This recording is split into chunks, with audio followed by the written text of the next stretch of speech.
Là, par la grâce de Dieu, nous nous retrouvons encore ce jour dans le cadre de l'émission intitulée L'heure de la solution. Nous sommes sur la 98.5 FM, Radio Bonne Nouvelle pour ceux-là qui prennent le train en marche. Voilà, la dernière fois, nous avons abordé le thème portant sur l'adversité dans la vie de l'homme. Nous avons énuméré quelques grandes lignes à ce sujet. Et aujourd'hui, nous ferons de même, mais en parlant plutôt de comment vaincre l'adversité. C'est un sujet assez thématique, dont ce soir, nous allons juste évoquer les grandes lignes, parce que lire les différents versets bibliques pourra prendre un peu de temps, surtout que chaque grande ligne est le thème d'un enseignement pouvant prendre plusieurs heures ou encore plusieurs jours d'enseignement. Alors, pour communiquer, nous avons besoin d'employer un langage commun ou de faire recours à un interprète si nous avons affaire à deux langues. Gloire soit rendue à Dieu, car il a permis que la Bible soit traduite en plusieurs langues et surtout en langue française. Et chaque mot porte une définition ou une signification explicative qui nous permet de mieux comprendre la pensée de Dieu en lisant la Bible. Nous rencontrons des mots avec leur antonyme ou des mots avec leur contraire quand nous lisons la Bible. Nous pouvons par exemple rencontrer l'expression lumière, ténèbres, le jour, la nuit, le bien, le mal, la bénédiction ou la malédiction, ange, démon, délivrance, possession, esprit de Dieu, esprit impur, paradis, enfer, Dieu, idole, la paix ou la guerre. Ces expressions ne sont pas employées simplement pour embellir les Écritures, mais pour révéler une vérité fondamentale, pour parler d'une confrontation perpétuelle dans la vie de tout homme. Une confrontation entre le royaume de Dieu et le royaume des ténèbres, l'homme étant au centre de cette confrontation. Voilà pourquoi nous parlons de l'adversité. Et essayer d'ignorer l'existence de Dieu ne va jamais annuler son existence et sa puissance. Tout comme vouloir ignorer l'existence des esprits méchants ne va jamais annuler leur existence et leur influence. Il est possible de vaincre l'adversité et c'est l'objet de notre partage de ce soir. Nous parlons de comment vaincre l'adversité. Et la dernière fois, nous nous sommes dit que l'adversité en elle-même avait deux origines. La première origine de l'adversité provient de la chute de Satan, Satan qui veut simplement dire l'adversaire. Et la deuxième forme d'adversité que nous appelons aujourd'hui l'adversité humaine a vu le jour à partir de la chute de l'homme dans le jardin d'Éden.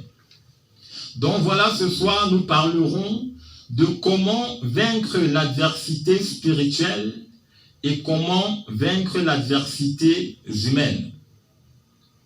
Nous commençons par l'adversité spirituelle qui est relative aux esprits, qui est relative aux démons, qui est relative aux œuvres invisibles des ténèbres. Nous commençons par ce type d'adversité car c'est le plus bas niveau de l'adversité dans la vie du croyant. Dans ce cas de figure, il est question de surmonter ou de renverser l'oppression, la possession, les attaques, l'influence des autels, des liens ancestraux. Il est question de détruire les œuvres de la sorcellerie et de la magie, car le Fils de l'homme a paru afin de détruire les œuvres du diable. Nous nous attarderons seulement sur 3 ou 4 points que nous allons juste énumérer sans donner des détails compte tenu du temps qui nous est imparti. Alors, pour pouvoir vaincre ou surmonter l'adversité spirituelle, la première étape à franchir consiste de devenir un enfant de Dieu, c'est-à-dire accepter et reconnaître Jésus comme son Seigneur et comme son Sauveur. Il est impossible de combattre les œuvres des ténèbres en vivant dans les ténèbres, tandis que l'identité chrétienne procure une autorité qui permet de vaincre l'adversité sous toutes ses formes. La deuxième étape à franchir consiste à faire recours au sang de Jésus, qui est la seule arme qui a la capacité d'annuler un décret. Lorsqu'un décret de maladie a été prononcé sur ta vie, seul un nouveau décret peut mettre un terme à un ancien décret.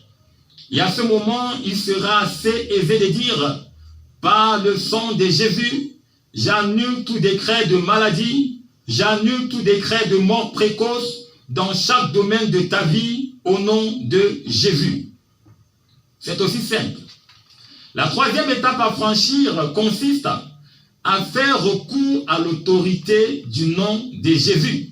Car à la mention du nom de Jésus, tout genou fléchit et toute langue confesse qu'il est Seigneur et Sauveur, car il a reçu le nom qui est au-dessus de tout autre nom. Alors il sera assez convenable de dire, je déclare au nom de Jésus que tout esprit mandaté qui a été envoyé afin de nuire ta vie au travers du fétichisme, au travers du maraboutage, au travers des malédictions, au travers des liens ancestraux, fléchissent les genoux et partent dans les lieux arides. Ainsi soit-il au nom de Jésus. Alors pendant que tu dis Amen chez toi, je crois que cela est accompli. La quatrième étape consiste à impliquer l'Esprit de Dieu face à l'adversité spirituelle. Parce que sans la présence de l'Esprit de Dieu, il est impossible d'être victorieux. Par son feu et par sa puissance, il disperse et détruit les œuvres des dominations, des principautés, des esprits méchants dans les lieux célestes et brise l'emprise des démons lorsque nous faisons recours au Saint-Esprit dans un combat spirituel. Alors voici quelques étapes, parmi tant d'autres que nous pourrions encore citer, qui nous permettent simplement de renverser, de surmonter ou de vaincre toute forme d'adversité spirituelle. Maintenant, nous passons au deuxième grand point de comment vaincre l'adversité. Cette fois-ci, nous parlons de l'adversité humaine. L'adversité humaine, ce soir, nous avons voulu la scinder en deux catégories. Nous parlerons de l'adversité humaine extérieure et de l'adversité humaine intérieure. Lorsqu'on parle de l'adversité humaine extérieure, c'est lorsqu'un homme ou c'est lorsque les hommes s'attaquent à un individu au travers des persécutions, au travers des fausses accusations, au travers des calomnies, au travers du sabotage, par la diffamation ou même par une confrontation physique. Comment vaincre ce genre d'adversité humaine? La première étape que nous énumérons ce soir pour surmonter ce type d'adversité consiste à pardonner les offenses de ceux-là qui agissent mal à notre endroit. La deuxième étape consiste à discerner quand il faut réagir et quand il faut garder le silence. Ici, nous sommes en train d'évoquer la maîtrise de soi, qui est une arme capitale lorsque nous sommes confrontés à une adversité humaine extérieure. La troisième étape consiste à prier afin que tout esprit qui sponsorise les actions des hommes qui agissent en mal à notre égard soit neutralisé. À cet effet, l'apôtre Paul pouvait simplement dire, vous pouvez nous rappeler que nous n'avons pas à lutter contre la chair et contre le sang, mais contre tout esprit méchant dans les lieux célestes. Là, nous sommes dans le livre d'Éphésiens chapitre 6. Maintenant, je voudrais parler de l'adversité humaine la plus importante. Je voudrais parler du degré d'adversité le plus sensible, le plus important, le plus dangereux en ce qui concerne le salut d'un individu. Nous parlons maintenant de l'adversité humaine intérieure ou encore ce que j'appellerais la guerre des pensées. C'est ce que je qualifie du plus haut niveau de l'adversité dans la vie d'un croyant ou d'un être humain. Le combat contre les désirs de la chair. Lorsqu'on parle de la chair, on ne fait pas allusion au corps, car le corps est le temple du Saint-Esprit lorsque nous sommes enfants de Dieu, tandis que la chair renvoie à l'ensemble des désirs liés à la nature pécheresse. Lorsqu'un homme échoue dans ce type de combat, il est un candidat direct pour l'enfer. Il pourra se réjouir sur la terre en cédant au désir de la chair pendant un certain temps, mais s'il meurt étant dominé par sa chair, son sort sera définitivement scellé. Et permettez-moi de parler avec un langage assez charnel pour décrire quelques exemples du combat de la chair ou quelques exemples de l'adversité intérieure. Avant ton mariage, ta fiancée était la plus belle femme à tes yeux. Mais, après ton mariage, tu as l'impression que les écailles sont tombées de tes yeux. Quand tu tournes les yeux à gauche, tu vois des femmes aux formes canoniques avec un teint semblable à l'éclat de la lune de minuit. Et ton cœur commence à vibrer. Lorsque tu tournes ton regard à droite, tes yeux tombent sur des femmes qui ont naturellement un teint comparable à l'éclat du soleil de 7 heures du matin. Et tu as l'impression qu'elles ont un caractère plus raffiné que celui de ton épouse.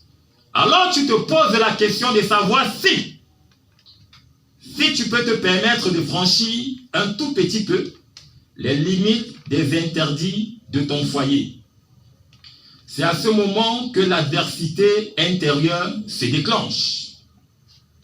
Et la première étape pour vaincre ce type d'adversité consiste à se dire, il est écrit. Je répète, lorsqu'on est confronté à ce genre d'adversité, lorsque la guerre des pensées est déclenchée, la première étape pour pouvoir surmonter cette adversité intérieure consiste à se dire, il est écrit. 1. Tu ne commettras point d'adultère. Il est écrit. 2. Fuyez l'impudicité. Il est écrit. 3. Les fornicateurs n'entreront point dans le royaume de Dieu, car il est écrit. Cet exemple nous vient de Matthieu chapitre 4, lorsque le Seigneur Jésus a été tenté par le diable dans le désert. Parce que la tentation est un autre visage de l'adversité. Le « il est écrit » consiste à déclarer ce que Dieu dit lorsque ton cœur, par tes pensées, veut te pousser à faire ce que Dieu a interdit. Je répète, le « il est écrit » consiste à déclarer ce que Dieu dit lorsque ton cœur, par tes pensées, veut te pousser à faire ce que Dieu a interdit. Et c'est dans ce genre d'adversité que deux catégories de spectateurs nous observent. Dieu et les anges d'un côté, le diable et ses collègues de l'autre côté. Et chaque partie souhaite que tu agisses selon ses attentes. Je prends un autre exemple. Jeune fille, lorsque Dieu permet que tu passes par des moments de galère pendant un certain temps, et qu'un homme, marié ou pas, te fait des avances, au nom de quoi il peut te soutenir financièrement, tu as la responsabilité de te dire, il est écrit, que sert-il à une jeune fille de manger l'argent des dragueurs si elle perd son âme? Lorsque les jeunes garçons autour de toi sont accompagnés ou ont rendez-vous avec leur petite amie et que tu as l'impression d'être intrigué parce qu'on t'appelle pasteur, tu as le devoir de te dire, lorsque la tentation monte dans ton cœur, de te trouver aussi une petite amie, tu as la responsabilité de te dire, il est écrit, ne vous conformez point au siècle présent, car le corps de l'homme est destiné à sa femme. Le « il est écrit » consiste à ne pas tomber dans les pièges de la chair en faisant ce que Dieu dit notre priorité par rapport à ce qui peut nous faire plaisir pour un temps. Je reprends. Le « il est écrit » consiste à ne pas tomber dans les pièges de la chair en faisant de ce que Dieu dit notre priorité par rapport à ce qui peut nous faire plaisir pendant un certain temps. Vaincre l'adversité, c'est savoir fuir quand il le faut. Là, c'est le cas de Joseph.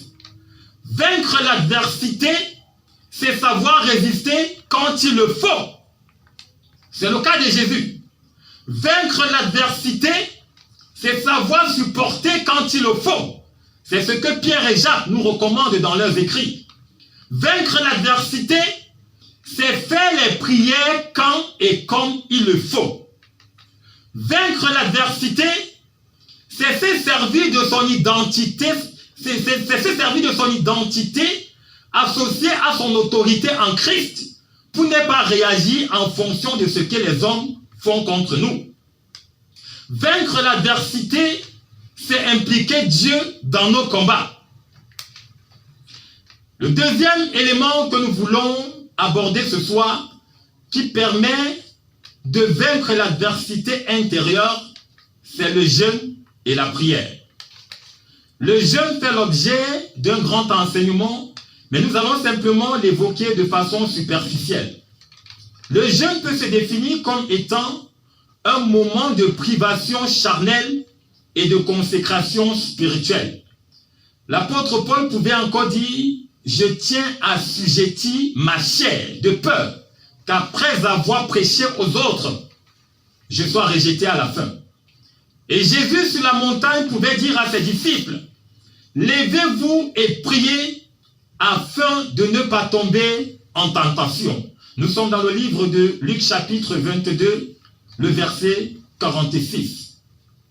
Le jeûne intervient également dans la première adversité que nous avons énumérée, l'adversité spirituelle. Parce que Jésus, dans le livre de Matthieu 17, à partir du verset 21, pouvait dire à ses disciples que ce genre de démons, ce genre d'esprit méchant, ce genre de problème ne part que par le jeûne et par la prière. Ce genre d'esprit méchant, ce genre de démon, ce genre de malédiction, ce genre d'oppression, ce genre de maladie chronique, ce genre de possession chronique ne part que par le jeûne et par la prière. Alors nous sommes en train de numérer des grandes lignes et je crois que nous sommes en train de chuter en ce qui concerne le message de ce soir portant sur comment vaincre l'adversité. Et pendant que nous sommes dans le cadre de l'heure de la solution, de façon exceptionnelle ce soir, nous allons prendre 2 ou 4 questions si jamais quelqu'un a une incompréhension par rapport à ce qui a été évoqué sur ce plateau avant de commencer à prier ensemble.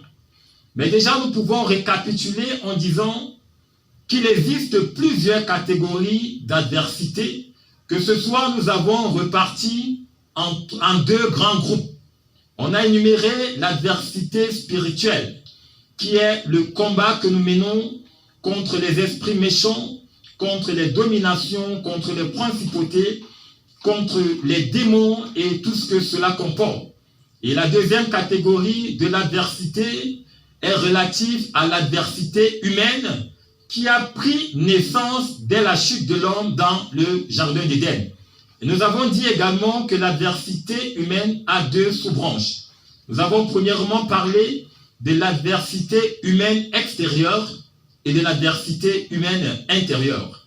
Alors nous allons bientôt ouvrir le standard afin de pouvoir répondre à quelques questions, mais aussi et surtout afin de pouvoir prier pour les différents sujets de prière que nous allons recevoir ce soir. Entre-temps, Nous allons simplement savourer cette petite ponctuation musicale.